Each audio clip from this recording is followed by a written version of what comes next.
Good afternoon students, कैसे हो आप सब? Hope all of you are fine and safe at your homes. Today we will discuss about objective and goals of environment education. Before going to the topic, we just have to discuss what is environment education. Last videos में मैं discuss कर चुकी हूँ कि environment education होता क्या है. Just revise करा रही हूँ कि एक बार दोबारा रिपीट कर रहे हैं हम कि एनवायरनमेंट एजुकेशन है क्या. Environment education appears to be a process. It's a life long process है, process that equips human beings, जिसने ह्यूमन बींग्स को इक्विप करना है with awareness, knowledge, skills, attitudes and commitment to improve environment. Environment education is basically a education which provide a person how to improve the environment. कि आपको जब हम schools में या कॉलेजेस में पढ़ा रहे हैं एनवायरनमेंट एजुकेशन, उसका मेन एम क्या है कि आपको वो सारे वैल्यूज़, वो सारी एटीट्यूड, स्किल्स अपने अंदर इम्बाइब करनी है जिससे हमारा एनवायरनमेंट इम्प्रूव हो सके. जो आज का एनवायरनमेंट है that is not sustainable. We need a sustainable environment. हमें सस्टेनेबल एनवायरनमेंट चाहिए. क्यों? जो हमारी फ्यूचर जनरेशन्स हैं, हम उनके लिए कुछ भी नहीं छोड़ के जाने वाले. हम उनके लिए सिर्फ मिट्टी और ऐसी जगह होगी कि जहाँ पर उनका सर्वाइव करना बहुत मुश्किल हो जाएगा. जिस तरीके से वेस्टेज हम कर रहे हैं, चाहे वो टेक्नोलॉजी का वेस्ट है अब, या हम बाहर पोल्यूशन इतना करते हैं, गंदगी हम लोग इतनी मचा रहे हैं जिससे कि जो है हमारी अर्थ ग्रीन नहीं रही है, वो टर्न हो रही है, बैड हो रही है. क्यों? क्योंकि ग्रीनेस फॉरेस्ट हैं वो हम सब काटते जा रहे हैं, डिफोरेस्टेशन हो रहा है, जो सॉइल की इम्प्योरिटीज़ हैं वो इंक्रीज़ होती जा रही हैं, जो हम लोग जो खाना खा रहे हैं वो इतना इम्प्योर है, खेतों में इतने पेस्टिसाइड्स और इतने केमिकल्स का जो है वो यूज़ हो रहा है. डे टू डे हम देख रहे हैं कि हमारे साथ, हम अपने साथ और अपने एनवायरनमेंट के साथ कितना खेल खेल रहे हैं. तो अब being a member of a society, अब आप लोगों की रिस्पॉन्सिबिलिटी है कि आपने अपना एनवायरनमेंट कैसे इम्प्रूव करना है, कैसे आपने उसको सस्टेन बनाना है. ठीक है. तो हर एक पर्सन जो इस दुनिया पे है, इस अर्थ पे है, उसकी खुद की सेल्फ रिस्पॉन्सिबिलिटी है कि वो अपने एनवायरनमेंट को इम्प्रूव करे. ठीक है. तो दैट इज़ एनवायरनमेंट एजुकेशन. तो इसको लाइफ लॉन्ग प्रोसेस है, वैल्यू ओरिएंटेड है, ये अवेयरनेस प्रोवाइड कराती है, स्किल हमें दे रही है. तो अब जो हम करेंगे इसके ऑब्जेक्टिव्स और गोल्स जो हैं हम आज यहाँ पर डिस्कस कर रहे हैं. Very important question, point of exam point of view से बहुत इंपॉर्टेंट है. मेन ऑब्जेक्टिव क्या है कि हमने यहाँ पर एनहांस करनी है पब्लिक अवेयरनेस. क्या करनी है हमने यहाँ पे? Enhance public awareness. की पब्लिक, नॉर्मल पब्लिक जो पढ़ी लिखी नहीं है, जो पढ़े लिखे हैं, जो स्कूल जा रहे हैं, वो न्यूज़पेपर पढ़ सकते हैं, उनको जो न्यूज़ सुन रहे हैं, बहुत से ऐसे लोग हैं कि जो ना तो न्यूज़पेपर रीड करते हैं ना वो न्यूज़ सुनते हैं, तो उनको एनवायरमेंटल इश्यूज़ के बारे में इतना नहीं पता. तो उन लोगों के लिए भी क्या है, पब्लिक अवेयरनेस जो है, कैंपेन्स लगती हैं, रैलीज लगती हैं, बहुत माइनर लेवल पर भी उनको शिक्षा दी जाती है ताकि वो लोग भी अवेयर हो सकें. अवेयरनेस किसके लिए चाहिए?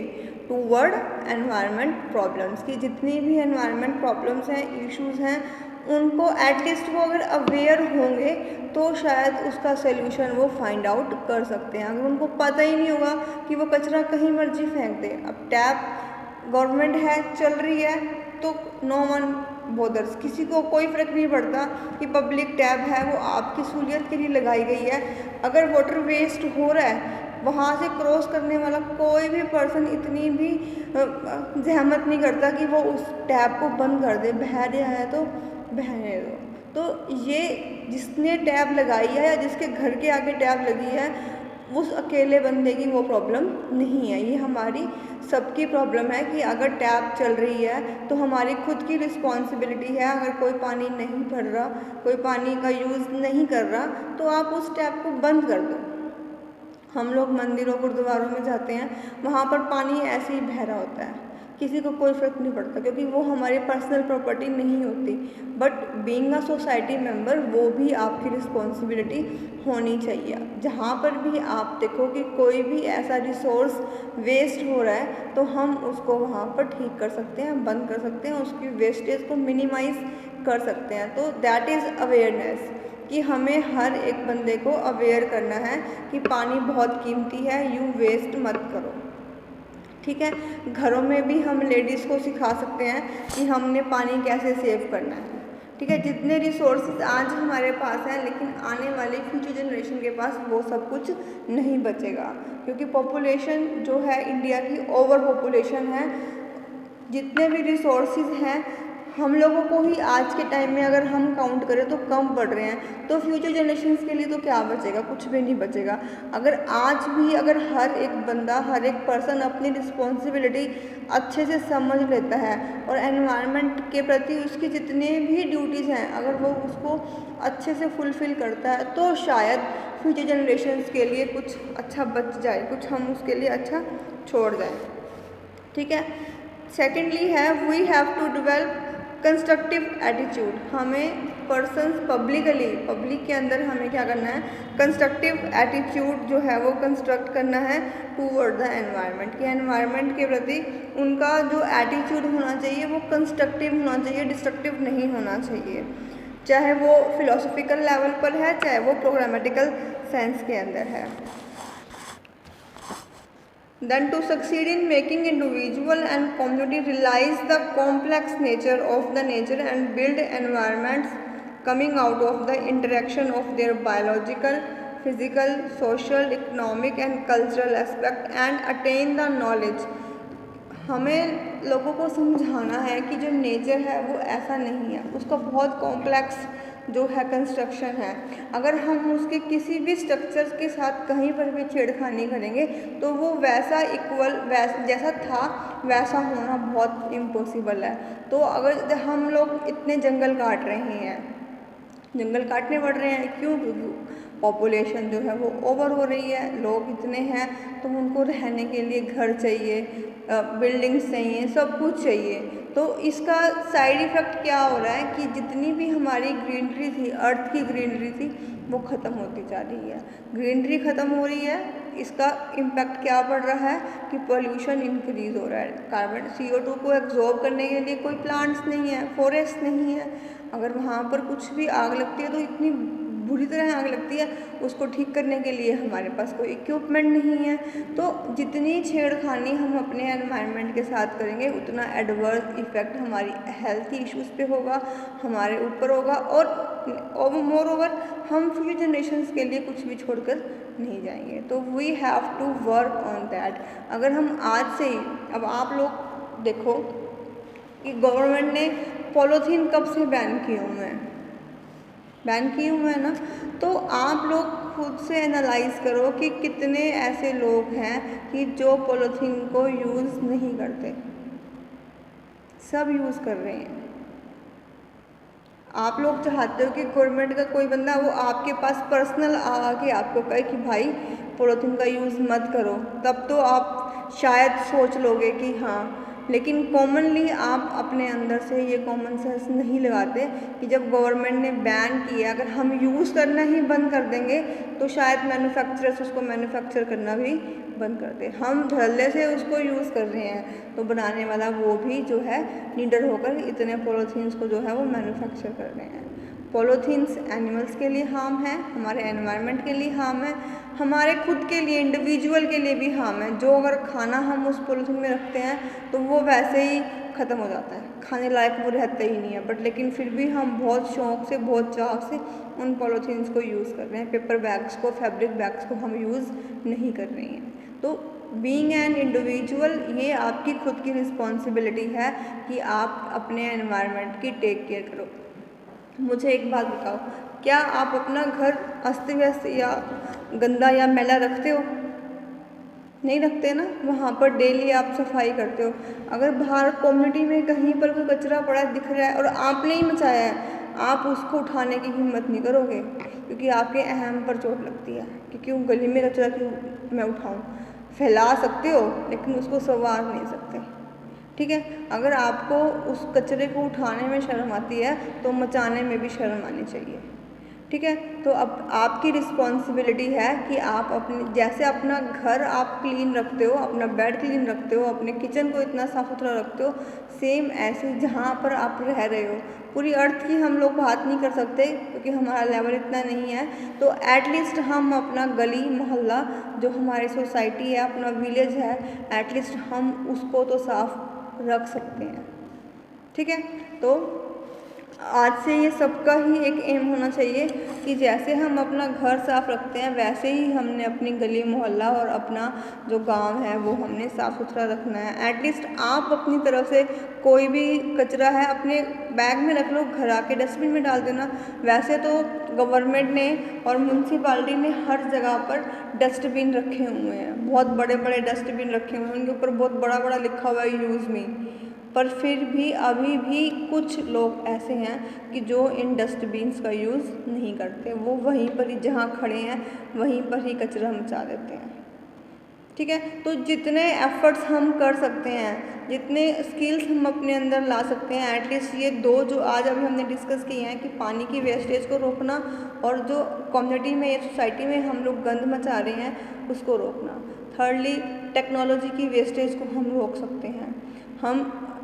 आज हम कहते हैं कि डिजिटल उसमें ईरा में हम लोग जी रहे हैं कि हम बहुत एडवांस हैं, पर आप लोग ये नहीं देखोगे कि इनसे कितनी वेस्टेज हो रही है। ठीक है। तो अब जो पहले छोटे फ़ोन आते थे, जियो के फ़ोन थे, ठीक है, हर किसी के पास 4 या 5 फ़ोन पड़े हैं, वो वेस्ट पड़े हैं, तो उसको हम बोलते हैं डिजिटल टेक्नोलॉजिक गार्बेज, कि वो ऐसा गंद है जो टेक्नोलॉजी की वजह से हुआ है। टीवीज़ हैं वो ख़त्म हो चुके हैं, एलईडी ने उनकी जगह ले ली है, पर लेकिन अभी भी जो बेकार टीवी हैं वो लोगों के घरों में सजे हुए पड़े हैं, हमारे खुद के घरों में पड़े हैं, पर लेकिन वो क्या है, वो भी गार्बेज है, वेस्टेज है, जिससे पोल्यूशन जो है वो बढ़ता है। तो कोशिश करनी है कि हमें उनसे भी बचना है। तो मेन इसकी कैटेगराइज जो कर रखा है अभी हमने डिस्कस किया, अवेयरनेस टूवर्ड एनवायरनमेंट प्रॉब्लम्स। ठीक है। देन हमें नॉलेज होनी चाहिए,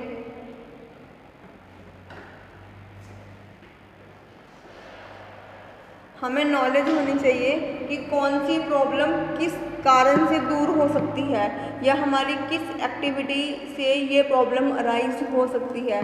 अब गवर्नमेंट कहती है कि आप जितने भी व्हीकल्स लो आप उसका पोल्यूशन कराओ। आप लोग में से कितने ऐसे लोग हैं कि जो अपनी बाइक, गाड़ी, स्कूटीज़ को चेक करवा के उसका पोल्यूशन करवाते हो। ठीक है। क्योंकि जो चेक करने वाला है वो भी इतनी बोधरेशन नहीं लेता कि कौन वो आपकी जो पाइप्स का धुआं है उसकी क्वालिटी को चेक करे कि वो डिग्रेड है, वो हार्मफुल है या नहीं है, या उसको सर्विसिंग की ज़रूरत है या नहीं है, वो भी बोधरेशन नहीं लेता। उससे पहले मालिक भी बोधरेशन नहीं लेता कि हाँ तो फ़ोटो खींच और पोल्यूशन कर और पैसे ले। ऐसा नहीं होना चाहिए। आपको नॉलेज होनी चाहिए कि आपकी इस एक्टिविटी से कितना पोल्यूशन जो है एनवायरनमेंट में और फैल सकता है। देन एटीट्यूड, आपके अंदर ऐसे एटीट्यूड डेवलप होने चाहिए या with the help of education वो एटीट्यूड डेवलप करने हैं कि जो एनवायरनमेंट को ठीक कर सकें, उसको हील कर सकें। जितनी प्रॉब्लम्स अराइज हो रही हैं उनको आप कम करने में हेल्प कर सकें। अगर आपके अंदर ये एटीट्यूड आ जाते हैं तो आधी जो एनवायरनमेंट की प्रॉब्लम्स है वो सॉल्व हो जाएंगी।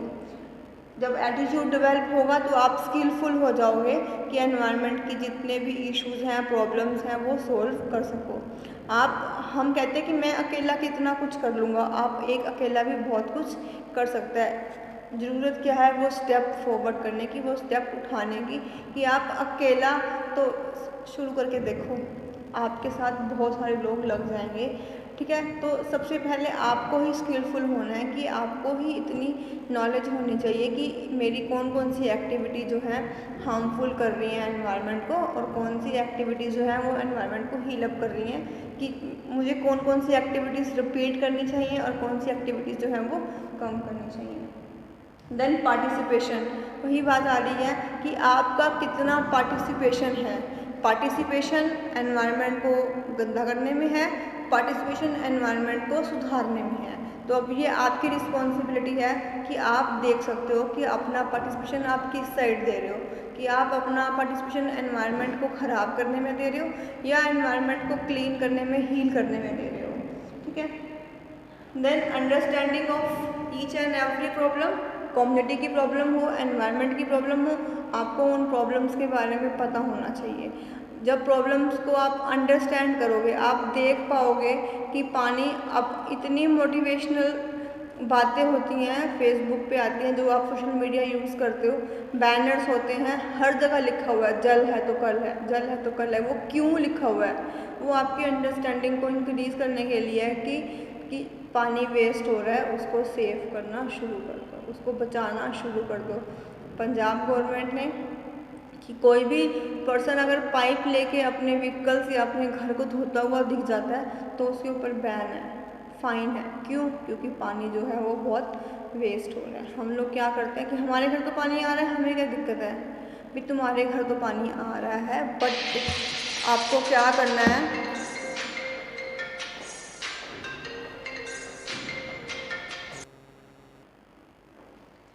आपके घर तो पानी आ रहा है बट एनवायरनमेंट में इतना पानी है कि आप उसको वेस्ट कर सको। हाँ, कुछ टाइम पहले था कि हमारे पास पानी बहुत था, साफ़ था, पर जैसे जैसे जनरेशन्स बढ़ रही हैं, पॉपुलेशन इंक्रीज़ हो रही है, तो सबसे ज़्यादा इफ़ेक्ट पानी पर पड़ा है कि पानी बहुत बहुत पीने लायक पानी है जो वो बहुत कम होता जा रहा है। Then ability, you are able, आप इतने एबल हो कि आप एनवायरनमेंट की प्रॉब्लम को सोल्यूशन तक पहुंच जा सकते हो। ठीक है। जब हमारे अंदर एनवायरनमेंट को गंदा करने की एबिलिटी है तो हमारे अंदर ही वो एबिलिटी है कि हम अपने एनवायरनमेंट को सेव करके रख सकते हैं, ग्रीनरी को हम इंक्रीज़ कर सकते हैं, कूड़ा करकट है जो वो हम कम सोसाइटी में फैला सकते हैं, एक जगह पर इकट्ठा कर सकते हैं। तो बहुत सारी ऐसी एक्टिविटी है जो बीइंग अ पर्सन हम लोग परफॉर्म कर सकते हैं अपने एनवायरनमेंट को सेव करने के लिए। Then this is our responsibility, कि जिस अर्थ पे हम रह रहे हैं कि हमारी खुद की रिस्पॉन्सिबिलिटी है कि हम उसको क्लीन बना कर रखें, उसको रहने लायक हम छोड़ सकें। ठीक है। Then we are the solutions, कि हमारे पास ही सोल्यूशन है, कि हम ही वो हैं कि जो हमारी अपनी अर्थ को सेव करके रख सकते हैं। ठीक है। बहुत सारे ऐसे इश्यूज़ हैं कि जिसको एक पब्लिक ही सॉल्व करके रख सकती है। अगर हर एक बंदा अपने पार्ट पे अपनी रिस्पॉन्सिबिलिटी निभा लेता है तो हमारा एनवायरनमेंट वैसे ही सुंदर हो जाएगा, हमारी अर्थ वैसे ही ग्रीन हो जाएगी। ठीक है। तो हमें कमिटमेंट करनी है अपने आप से, हमें कमिटमेंट करनी है अपनी सोसाइटी से, हमें कमिटमेंट करनी है अपने स्टेट से कि हम जो है एनवायरनमेंट के प्रति जागरूक रहेंगे। हमारी कोई भी ऐसी एक्टिविटी कि जो एनवायरनमेंट को हार्म करती हो, अगर हम नोइंगली कर रहे हैं तो हम नहीं करेंगे। अननोइंगली चलो कोई बात नहीं कि हम एक टाइम में इग्नोर कर सकते हैं, बट नोइंगली हम कोई भी ऐसी एक्टिविटी परफॉर्म नहीं करेंगे कि जिससे हमारे एनवायरनमेंट के ऊपर साइड इफ़ेक्ट हो। होप कि बहुत सिंपल सा टॉपिक था और बहुत इम्पोर्टेंट टॉपिक था कि objective and goals of environment education. Hope कि आप सबको समझ में आ गया होगा। Thank you.